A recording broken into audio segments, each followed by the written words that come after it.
finally, this is the Kasa doorbell camera unit. Now this requires connections right there.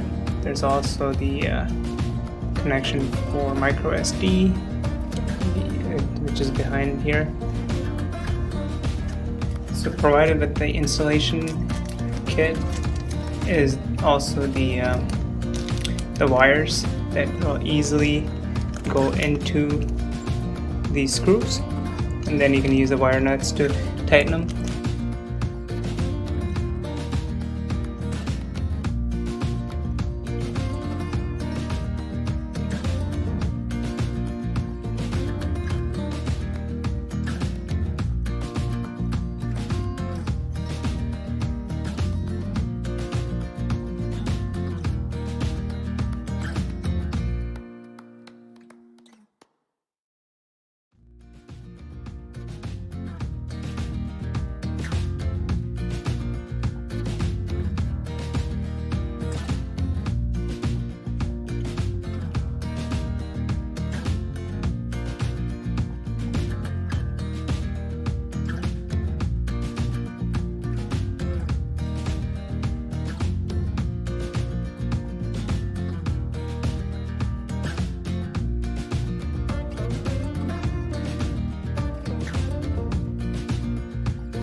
So that's how you install a Kasa doorbell.